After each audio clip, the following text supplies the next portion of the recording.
बेटा आता next question पहा. A 6.5 molar solution of KOH has a density of 1.89 gram per cm cube. The molarity of solution is dash dash mole per dm cube. Round out to the nearest integer. Atomic masses दिलेले आहेत. Potassium 39, oxygen 16, hydrogen 1. हा question JEE main 2021ला विचारलेला. KOHचं molar mass प्रथम काढूया. KOH 39 + 16 + 1 किती येईल बेटा?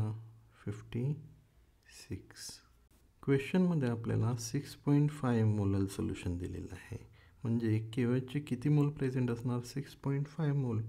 मग आपण मास काढूया. Mass of KOH is equal to 6.5 multiply by molar mass 56 आहे. मग 6.5 मल्टिप्लाय बाय 56 हे किती येईल? 364 ग्रॅम. हे आलं मास of KOH. Mass of solvent किती आहे? मास ऑफ सॉल्वंट मोलॅलिटी दिलेली आहे, म्हणजे मास ऑफ सॉल्वंट किती आहे बेटा? 1000 ग्रॅम. मग मास ऑफ सोल्युशन किती येईल? Mass of solution is equal to mass of solute म्हणजे 364 + 1000 मास ऑफ सॉल्वंट, म्हणजे हे आन्सर येईल 1364 ग्रॅम. व्हॉल्यूमचा फॉर्म्युला काय आहे? Volume is equal to mass upon density.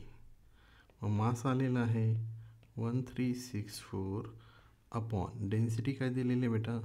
1.89 gram per cm cube. हे व्हॉल्यूम आपल्याला ml मध्ये येईल. आता मोलॅरिटीचा फायनल फॉर्म्युला इथे यूज करूया. Molarity is equal two moles per dm cube. हा फॉर्म्युला आहे. मोल्स काढूया. मोल्स किती आहे? 6.5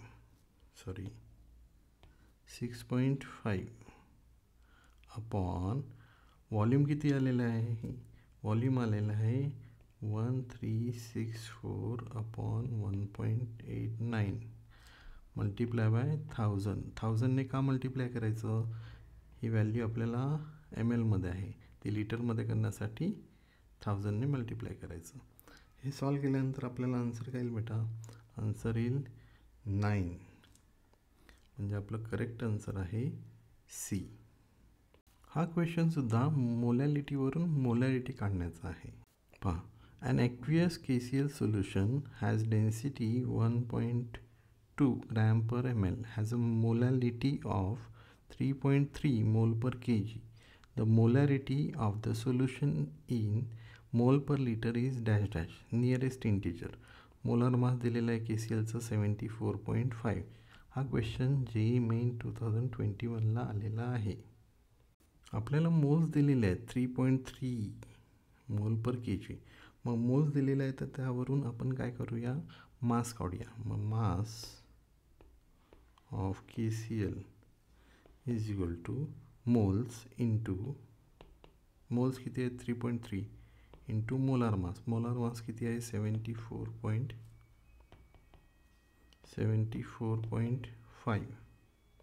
ह्याचा आन्सर काय येईल? 245.85. करून आता मास ऑफ सोल्युशन काढूया. Mass of solution is equal to mass of solute plus mass of solvent. Mass of solute काय आलेलं आहे? 245.85. मास ऑफ सॉल्वंट काय असेल? मोलॅलिटी दिलेली आहे, म्हणजे 1000 ग्रॅम. ही टोटल काय येईल? 1245.85 ग्रॅम. आता डेन्सिटी दिलेली आहे. पहा, डेन्सिटी दिलेली आहे 1.2 ग्रॅम पर ml. याच्यावरून आपण काय करूया? व्हॉल्यूम काढूया. Volume of solution. Volume of solution is equal to काय येईल बेटा? मास अपॉन डेन्सिटी. मास किती काढलेला आहे आपण? 1245.85 आणि डेन्सिटी किती दिलेली आहे? हे 1.2 ग्रॅम पर ml. हे जे व्हॉल्यूम येईल ते ml मध्ये येईल. आता यावरून मोलॅरिटी काढूया. Molarity is equal two moles per DMQ.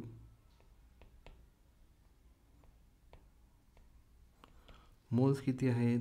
3.3 आणि व्हॉल्यूम DMQ म्हणजे इथे व्हॉल्यूम किती आलेलं आहे हे अपॉन 1245.85 इंटू 1.2 इंटू 1000ने का मल्टिप्लाय केलं बेटा? mlचं लिटरमध्ये करायचं आहे. ओके, आता हे कॅल्क्युलेशन आपलं येईल 3.17 म्हणजे आपलं आन्सर नियरेस्ट इंटीजरचं आन्सर काय येईल? 3. आन्सर आहे ए. नेक्स्ट क्वेश्चन पहा. अ हायड्रोकार्बन कंटेन्स 85.7% कार्बन म्हणजे उरलेलं काय असणार? Hydrogen. If 42 milligram of compound contains 3.01 into 10 raised to 20 molecules. The molecular formula of the compound will be. हा क्वेश्चन नीट 2017ला आलेला आहे. मग पर्सेंटेज ऑफ कार्बन किती दिलेला आहे? 85.7. मग पर्सेंटेज ऑफ हायड्रोजन काय येईल बेटा? 100 मायनस 85.7 म्हणजेच किती येईल? 14.3%. अजून इथे काय दिलेलं आहे की 42 मिलीग्रॅममध्ये 3.01 इंटू 10 raised to 20 मॉलिक्युल्स आहेत. मग इथे लिहूया 42 milligram contains 3.01 into 10 raised to 20 molecules. मग इथे 84 डबल करूया. 84 मिलीग्रॅममध्ये किती येईल बेटा? मग 3.01 इंटू 10 raised to 20च्या डबल म्हणजे इथे येईल 6.02 इंटू 10 raised to 20 मॉलिक्युल्स. मग 84 मिलीग्रॅममध्ये जर 6.02 इंटू 10 raised to 20 मॉलिक्युल्स असतील तर 84 ग्रॅममध्ये किती येईल बेटा? 6.02 इंटू 10 raised to 23. लक्षात ठेवा 1 gram is equal to 1000 milligram. आता 6.02 इंटू 10 raised to 23 हा आलेला आहे ॲव्होगाड्रो नंबर. आपल्याला पर्सेंटेज ऑफ कार्बन किती दिलेलं आहे? 85.7%. मग आता त्याच्यामध्ये किती ग्रॅम कार्बन आहे ते काढूया. म्हणजे mass of carbon is equal to 85.7% दिलेलं आहे. मग 85.7 अपॉन 100 इंटू 84 हे जर कॅल्क्युलेशन केलं तर आपलं आन्सर येतं 72 ग्रॅम. आता जस्ट विचार करा की हे 72 ग्रॅम आणि कार्बनचं काय रिलेशन असेल? 72 अपॉन 12 काय आहे? Molar mass of carbon. मग 72 अपॉन 12 आपल्याला आन्सर काय येईल? 6. मग जर आपल्याला मोल्स ऑफ कार्बन ॲटम काढायचे असतील तर 72 अपॉन 12 आन्सर काय येईल? 6. मग हे 6 आन्सर येईल. म्हणजे किती कार्बन आहेत त्याच्यामध्ये? C6. मग इथे C3 आहे, C6 आहे, बी आन्सर आहे. इथे काय दिलेलं आहे? C12. इथे काय दिलेलं आहे? C2. आपलं फायनल आन्सर काय येईल? C6H12. आता हा क्वेश्चन टायट्रेशनचा आहे पहा. 10 ml of 0.05 molar KMnO4 solution was consumed in titration with 10 ml of given oxalic acid dihydrate solution. The strength of given oxalic acid solution is dash dash into 10 raised to minus 2 gram per liter. Round off to the nearest integer. हा question आलेला आहे JEE main 2021ला. टायट्रेशनचा question आहे. मग टायट्रेशनचा formula use करूया. कशाचं टायट्रेशन आहे? KMnO4 versus H2C2O4.2H2O डायहायड्रेट दिलेला आहे. आता KMnO4 आता फॉर्म्युला जो आहे तो आहे M1V1 is equal to M2V2. आता इथे KMnO4 मध्ये Mn जो आहे त्याची ऑक्सिडेशन स्टेट आहे +7. +7चं कन्वर्जन कशामध्ये होतं बेटा? Mn+2 मध्ये. म्हणजे हा जो डिफरन्स आलेला आहे +7 to +2 हा कितीचा आलेला आहे? 5चा. आता H2C2O4 आपल्याला किती H+ आयन देतो? 2H+ C2O4 2 minus. मग इथे मल्टिप्लाय बाय 5 करूया, इथे मल्टिप्लाय बाय 2 करूया. कारण कितीने ऑक्सिडेशन स्टेट चेंज झाली? 5. इथे किती H+ आयन देत आहेत? 2. लक्षात ठेवा, इम्पॉर्टंट आहे. M1V1 into 5 is equal to M2V2 into 2. मग इथे आपल्याला व्हॉल्यूम किती दिलेला आहे? 10. ओके. M1 मोलॅरिटी काय दिलेली आहे? 0.05. 0.05 into 10 into 5 upon 1000 is equal to M2. M2V2 into 2. Okay, M2 काढायचं आहे आपल्याला. M2 into volume. ऑक्झॅलिक ॲसिडचं सुद्धा व्हॉल्यूम काय दिलेलं आहे ते? 10. 10 इंटू 2 अपॉन 1000. आता हे answer finally M2 is equal to, आता हे 1000 गेले, हे 1000 गेले, हे 10 गेले, हे 10 गेले. म्हणजेच फायनल आन्सर जे आहे ते येणार आहे 0.125. आता हे जे कॉन्सन्ट्रेशन आलेलं आहे हे मोलारमध्ये आलेलं आहे. आता याचं ग्रॅम पर लिटरमध्ये आपल्याला करायचं आहे, कारण इथे ग्रॅम पर लिटर विचारलेलं आहे. तर आपण काय करूया, इथे हे मोलारमध्ये आलेलं आहे. 0.125 ऑक्झॅलिक ॲसिड डायहायड्रेट H2C2O4.2H2O ह्याचा मोलार मास किंवा मॉलिक्युलर मास किती येईल? 126 ग्रॅम पर ग्रॅम. ओके. मग आपण इथे काय करूया, 0.125ला मल्टिप्लाय करूया 126 ग्रॅम पर लिटरने. ओके. मग हे फायनल आन्सर येईल आपलं 15.75 ग्रॅम पर लिटर. आता इथे चेक करा, इथे 10⁻² दिलेलं आहे. 10⁻² दिलेलं आहे, पण आपलं आन्सर कशामध्ये आलेलं आहे? 15.75. मग आपण काय करूया, इथे 1575 इंटू 10⁻² करूया. मग आपलं आन्सर काय येईल? 1575. 1575. कोणतं आन्सर करेक्ट आहे? ऑप्शन डी हे करेक्ट आहे. आता पुढचा इंटरेस्टिंग क्वेश्चन पाहूया. 10 ml of 2 molar NaOH solution is added to 200 ml of 0.5 molar of NaOH solution. What is the final concentration -- molar? JEE Main 2013ला हा क्वेश्चन विचारलेला आहे. 2 सोल्युशन डिफरंट कॉन्सन्ट्रेशन असलेले mix केलेले आहेत, पण ते सोल्युशन NaOH म्हणजे एकाच सबस्टन्सचे आहेत. आणि आपल्याला फायनल कॉन्सन्ट्रेशन काढायचं असेल तर फॉर्म्युला काय येईल? M1V1 plus M2V2 is equal to MV. आता फायनल सोल्युशनचं व्हॉल्यूम काय असेल? फर्स्टचं काय दिलं आहे? 10 ml आणि सेकंडचं काय दिलेलं आहे? 200 ml. म्हणजे फायनल सोल्युशनचं व्हॉल्यूम किती येईल? 210 ml. ओके. M1 दिलेलं आहे का फर्स्ट सोल्युशनचं? 2 मोलार. M2 दिलेलं आहे का सेकंड सोल्युशनचं? 0.5 मोलार. ओके. मग आपण त्या व्हॅल्यूज इथे फिलअप करूया. M1 काय दिलेलं आहे? 2 मोलार. 2 इंटू व्हॉल्यूम 10 ml आहे, 10/1000 प्लस M2 किती आहे? 0.5 इंटू V2 काय आहे? 200 ml. 200 ml मग अपॉन 1000 लिटरमध्ये करायचं आहे ना.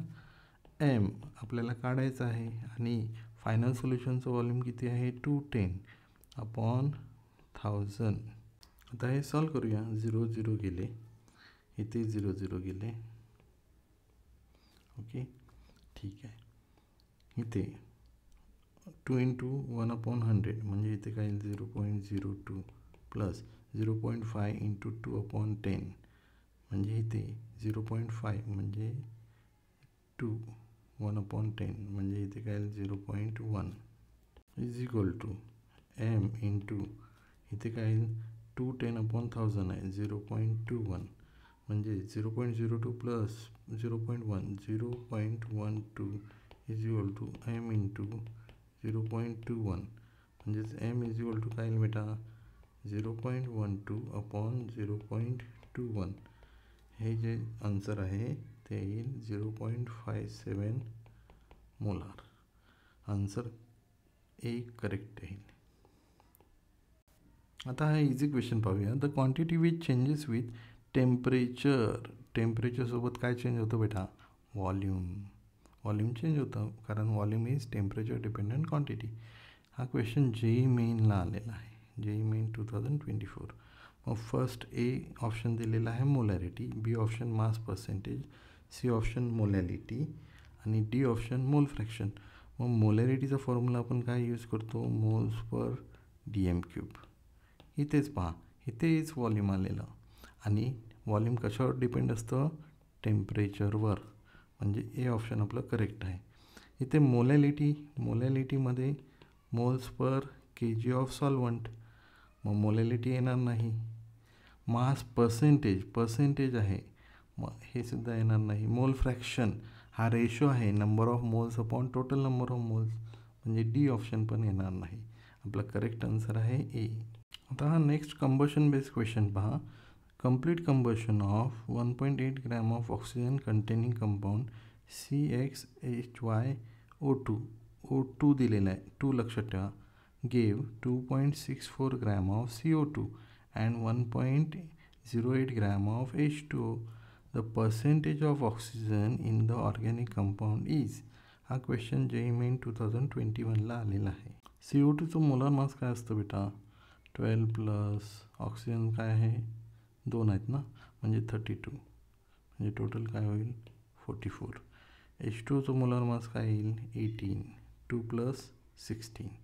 आता आपण number of moles of carbon काढूया. Number of moles of carbon म्हणजेच number of moles of CO2, कारण एका CO2मध्ये एक कार्बन असतो. मग number of moles of CO2 किती येईल? इथे आपल्याला काय दिलेलं आहे? 2.64 ग्रॅम. मग मास अपॉन मोलार मास, CO2चं मोलार मास किती आहे बेटा? 44.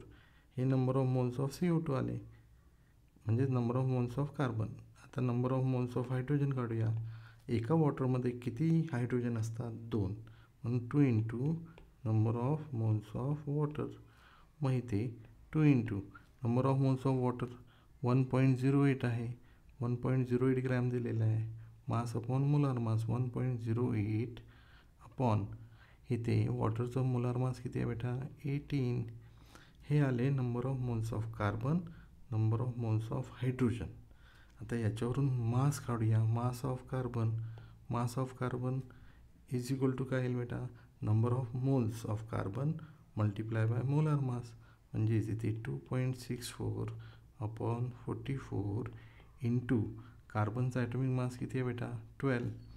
हे सॉल्व केल्यानंतर आपल्याला आन्सर काय येईल बेटा? 0.72. आता आपण काढूया mass of hydrogen, moles into molar mass. Molar mass हायड्रोजनचं किती आहे? 1. हे सॉल्व करूया. याचा आन्सर काय आहे? 0.12. आता इथे मास ऑफ कार्बन आलेला आहे, मास ऑफ हायड्रोजन आलेला आहे, मास ऑफ ऑक्सिजन काढूया. Mass of oxygen is equal to, आता इथे कंप्लीट कंबशन ऑफ 1.8 ग्रॅम, म्हणजे इथे 1.8 ग्रॅम घेऊया, minus mass of carbon minus mass of hydrogen. Mass of carbon काय बेटा? 0.72 मायनस 0.72. मास ऑफ हायड्रोजन काय आलेला आहे? 0.12. म्हणजे फायनली मास ऑफ ऑक्सिजन काय येईल? 0.96 ग्रॅम. आता मास ऑफ ऑक्सिजन आलेलं आहे, तर यावरून आपल्याला पर्सेंटेज ऑफ ऑक्सिजन काढायचं आहे. द पर्सेंटेज ऑफ ऑक्सिजन, म्हणून फॉर्म्युला यूज करूया. Percentage of oxygen is equal to mass किती आहे? 0.96 अपॉन 1.8. हे मास आहे ऑक्सिजन कंटेनिंग कंपाऊंडचं, इंटू 100. हे जेव्हा आपण सॉल्व करू तेव्हा आन्सर येईल 53.33%. ओके, आपलं आन्सर आलेलं आहे सी. बेटा आता हा नेक्स्ट प्रश्न पहा. The weight of molecule of the compound C60H122 is. AIIMS 2000ला क्वेश्चन आलेला आहे. वेट ऑफ अ मॉलिक्यूल, आपल्याला एका मॉलिक्यूलचं वेट काढायचं आहे. C60H122 या कंपाऊंडमध्ये एका मॉलिक्यूलचं वेट काय येईल. मग अगोदर आपण मॉलिक्युलर वेट काढूया. Molecular weight is equal to C60 दिलेला आहे म्हणजे 12 × 60 आणि H किती दिलेला आहे 122 म्हणजे 1 × 122. हे जे कॅल्क्युलेशन येईल ते येईल 12 × 60 720 प्लस 122. हे कॅल्क्युलेशन काय येईल 842 ग्रॅम पर मोल.